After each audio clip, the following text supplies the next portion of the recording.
Hello, Rajasthan classes में स्वागत है। हम पढ़ रहे थे राष्ट्रपति से संबंधित अनुच्छेद पढ़ रहे थे। 54 तक तो हो गए थे। अनुच्छेद आप पढ़ रहे हैं 55। अनुच्छेद 55 लिखा राष्ट्रपति के निर्वाचन की प्रक्रिया। तो अब अनुच्छेद लिखेंगे 55।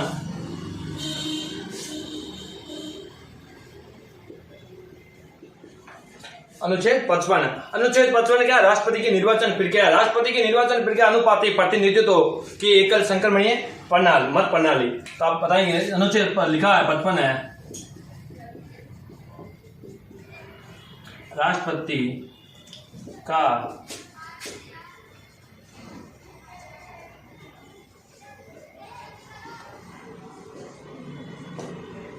इसमें क्या लिखा? राष्ट्रपति के निर्वाचन की प्रक्रिया। राष्ट्रपति के निर्वाचन की प्रक्रिया। राष्ट्रपति के निर्वाचन की प्रक्रिया। राष्ट्रपति की निर्वाचन प्रक्रिया क्या है? मैंने आपको इससे पहले वाले वीडियो में बताया क्या क्या है। एकल, इसमें लिखा अनुपातिक प्रतिनिधित्व एकल संक्रमण प्रणाली। अनुपातिक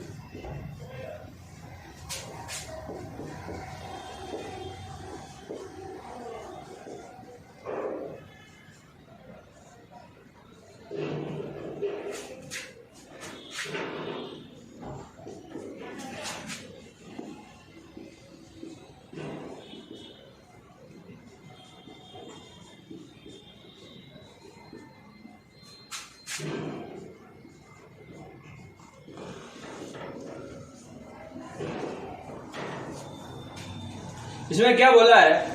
अनुपातिक प्रतिनिधित्व की एकल संक्रमणीय मत प्रणाली से क्या होता है? राष्ट्रपति जी का क्या होता है? निर्वाचन होता है। राष्ट्रपति का क्या होता है? निर्वाचन। राष्ट्रपति का निर्वाचन में न्यूनतम जो होता है कोटा,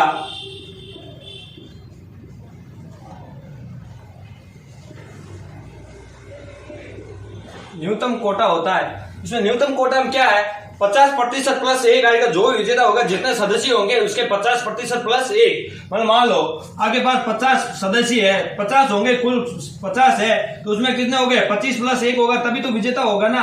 25 प्लस एक होगा तभी तो विजेता होगा। इससे पहले तो विजेता होगा नहीं, क्योंकि 25-25 बराबर है तो बराबर है तो कौन राष्ट्रपति बनेगा ये तो पता नहीं चलेगा। इसलिए क्या 25 प्लस एक होगा, वही क्या बनेगा? विजेता बनेगा। तो आप लिखो इसमें कुल वेद मतों का 50% प्लस एक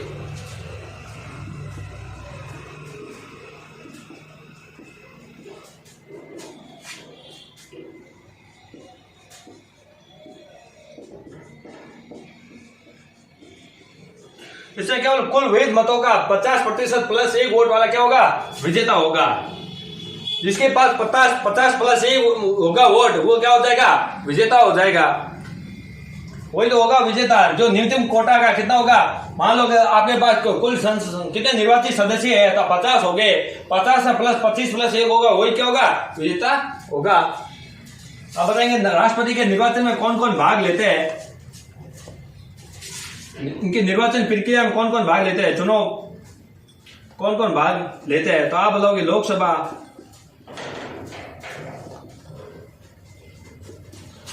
के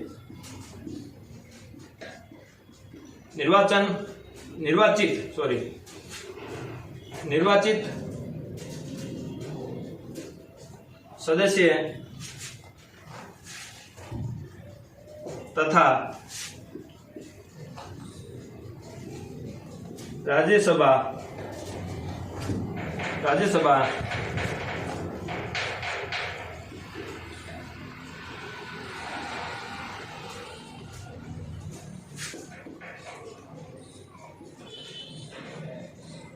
निर्वाचित सदस्य।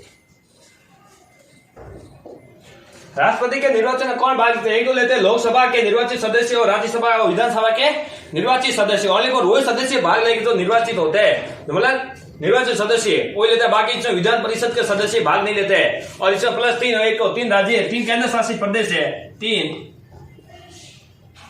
केंद्र शासित प्रदेश। कितने प्रदेश है? 3 केंद्र शासित प्रदेश है। कौन कौन से है? एक तो है दिल्ली, एक तो है जम्मू, हमें अभी बना है जो जम्मू कश्मीर, एक है पांडुचेरी। ये 3 ही है जो किसमें भाग लेते हैं? राष्ट्रपति के निर्वाचन में भाग लेते हैं। जो 1997 के बाद में क्या 1997 के बाद क्या 50 प्रस्तावक और 50 अनुमोदक होते हैं। 50 प्रस्तावक और 85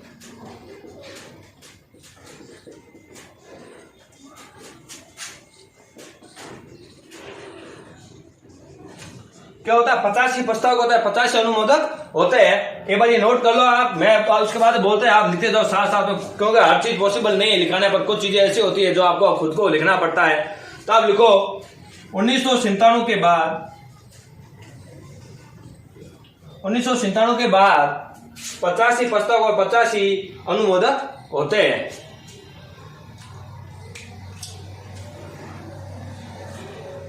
ऐसे तो पहले तो 1950 से लेकर 1974 तक कितने प्रस्तावक होते थे, एक होते थे। उसके बाद 1974 से लेकर 1997 तक कितने थे होते थे 20 कितने होते थे 20 प्रस्तावक और 20 अनुमोदक होते थे। उसके बाद 1950 से लेकर वर्तमान तक, क्या वर्तमान तक आप कितने कर दिए 50 प्रस्तावक होते हैं, 50 अनुमोदक होते हैं।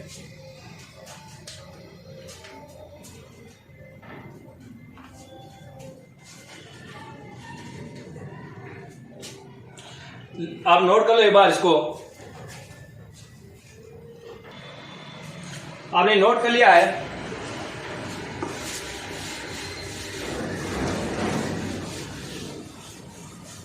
इसमें क्या बोला है कि 1997 से क्या बोला 1997 से पहले क्या होता था, 1997 से पहले राष्ट्रपति के जो चुनाव होते थे ना, जमानत राशि कितनी होती थी 2500। राष्ट्रपति के चुनाव में राष्ट्रपति के चुनाव में जमानत राशि 2500। ये क्या 1997 के पहले, ये क्या 1997 से पहले राष्ट्रपति के निर्वाचन राष्ट्रपति चुनाव होते थे, जमानत राशि कितनी होती थी 2500। लेकिन 1997 के बाद में 1997 के बाद राष्ट्रपति के निर्वाचन पर क्या जमानत राशि कितनी कर दी, अब 15,000। अब कितनी कर दी 15,000। अगर 15,000 का क्या कराने आरबीआई के पास क्या जमानत राशि किसको जमा करानी पड़ेगा, जो भी अगर राष्ट्रपति पद के लिए क्या खड़ा उसके बाद उसको क्या करना पड़ेगा 15,000 जमानत राशि आरबीआई के पास जमा करानी पड़ेगी। अब इसको लिखोगे आप 1997 के बाद, ऐसे लिख दो 1997 से पहले राष्ट्रपति के निर्वाचन में राष्ट्रपति के चुनाव में जमानत राशि 2500 रुपया जमा करानी पड़ती थी। लेकिन 1997 के बाद राष्ट्रपति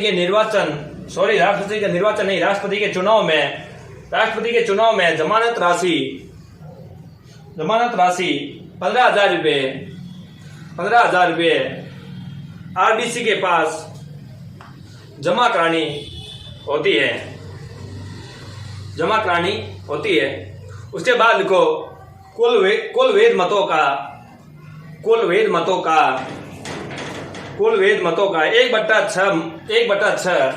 कुल वेद मतों का 1/6 मत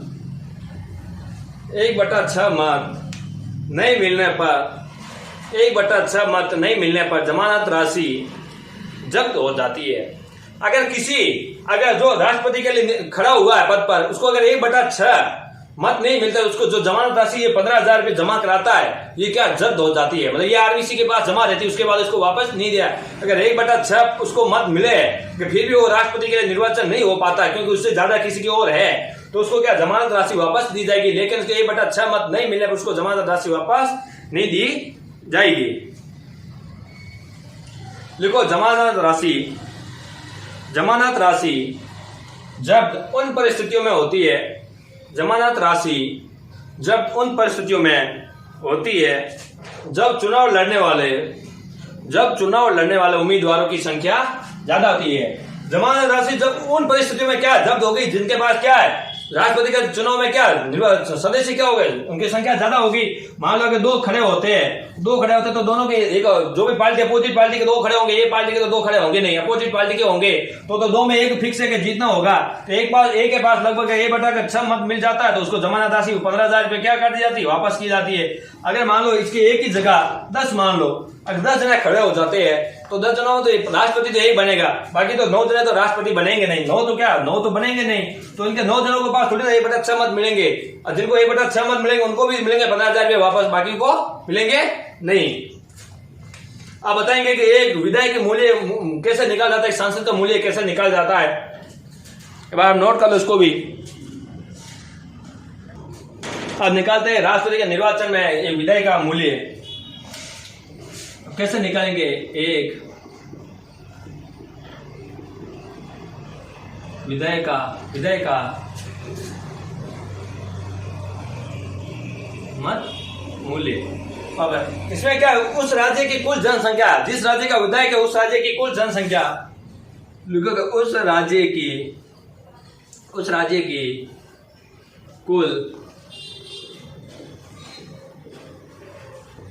कुल जनसंख्या, बाकी लिखोगे उस राज्य की कुल जनसंख्या, उस राज्य के निर्वाचित सदस्य विधान जो किसमें हो गए, विधानसभा के, लिखोगे उस राज्य के विधान सभा के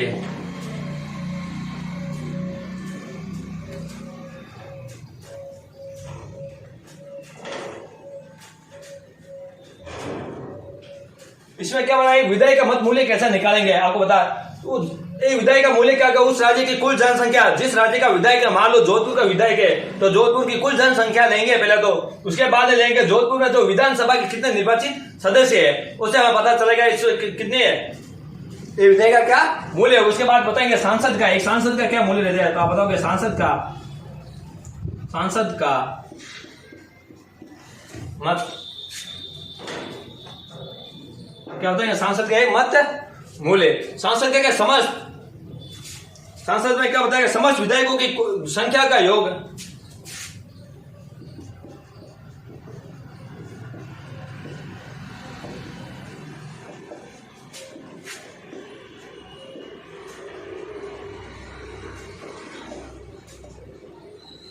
संख्या का योग, इसमें 1/, यहां लिखना 1/1000 आएगा, यहां पर ध्यान 1/1000, ऊपर लिख देना, गुणा में लिखना 1/1000 लिख देना, क्योंकि उस राज्य की कुल जनसंख्या प्लस उस राज्य के विधानसभा के निर्वाचन सदस्य इंटू में होगा 1/1000 होगा।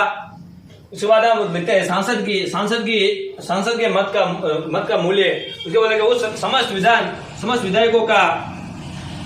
विधायकों का संख्या, समस्त विधायकों के क्या योग, संख्या का योग। उसके बाद में आएगा नीचे के संसदों के सभी निर्वाचन सदस्य।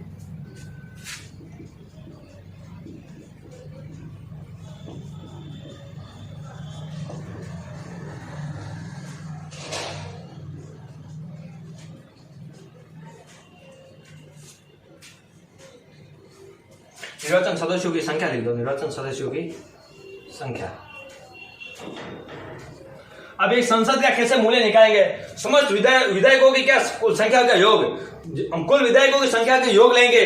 उसके बाद क्या संसदों के सभी निर्वाचन, सांसद जितने उनके निर्वाचन होते हैं उनके क्या कुल संख्या, सांसद में जितने भी निर्वाचन होता है, संसद में जितने भी निर्वाचन होते हैं उनकी क्या लेंगे, कुल सदस्यों की क्या लेंगे संख्या। तो एक ये विधायकों के मूल्य है। राष्ट्रपति के चुनाव में कैसे भाग प्रक्रिया आपको मैंने बता चुका हूं। अब अनुच्छेद आगे पढ़ेंगे, हम शपथ पढ़ेंगे जिसमें लिखा राष्ट्रपति का कार्यकाल, त्याग पत्र हटाने के कारण का उल्लेख है। एक बार आप ये नोट कर लो। लेकिन ये जो राष्ट्रपति के निर्वाचन में विधानसभा के कुल सदस्य 15% है 2026 तक रहेगी। जो कुल विधानसभा की जो संख्या होती है 15% कुल 2026 तक रहेगी।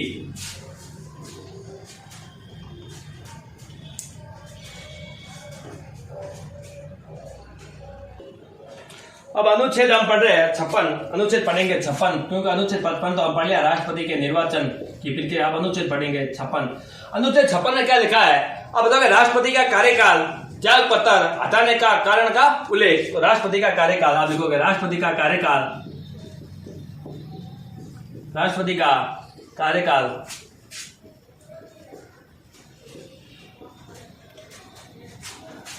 या त्याग पत्र,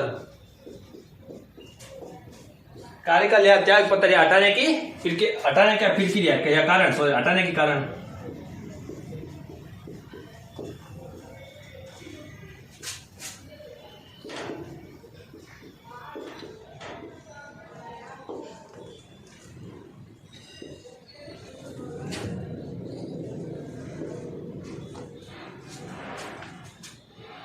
अब इसमें लिखा राष्ट्रपति का कार्यकाल तथा त्याग पत्र हटाने का कारण का उल्लेख। इसमें राष्ट्रपति का कार्यकाल कितना 5 साल का होता है, तो आप बताओगे राष्ट्रपति का कार्यकाल, राष्ट्रपति का पद ग्रहण से, राष्ट्रपति का कार्यकाल का पद ग्रहण से 5 वर्ष तक, पद ग्रहण से 5 वर्ष तक है। तो अनुच्छेद 56 लिखा राष्ट्रपति का कार्यकाल और त्याग पत्र हटाने का कारण उल्लेख। तो राष्ट्रपति का कार्यकाल पद ग्रहण से लेकर 5 वर्ष तक का होता है। राष्ट्रपति का कार्यकाल कितना, पद ग्रहण से लेकर 5 वर्ष का होता है। राष्ट्रपति 5 वर्ष के उपरांत भी तब तक बना रहता है जब तक उसका नया उत्तराधिकारी नहीं आता। तो अब नोट करो कि राष्ट्रपति 5 वर्ष के बाद भी, 5 वर्ष के उपरांत भी, राष्ट्रपति 5 वर्ष के उपरांत भी तब तक बना रहता है जब तक उसका नया उत्तराधिकारी नहीं आ जाता है। पर राष्ट्रपति अपना त्याग पत्र किसे देते हैं, तो आप बताओगे राष्ट्रपति अपना त्याग पत्र किसे देते हैं, राष्ट्रपति जी त्याग पत्र किसे देते हैं, तो राष्ट्रपति जी त्याग पत्र देता है उपराष्ट्रपति को।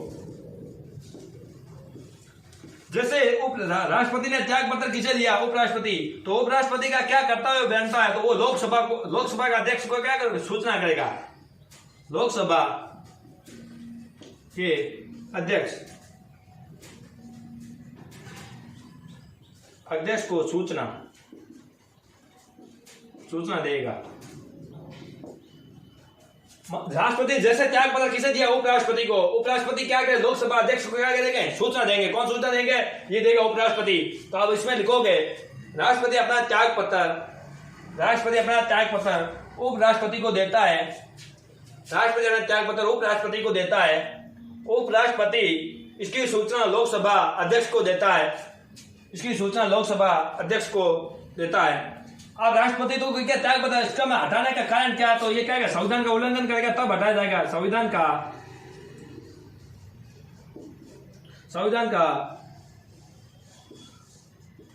उल्लंघन करने पर राष्ट्रपति को हटाया जा सकता है।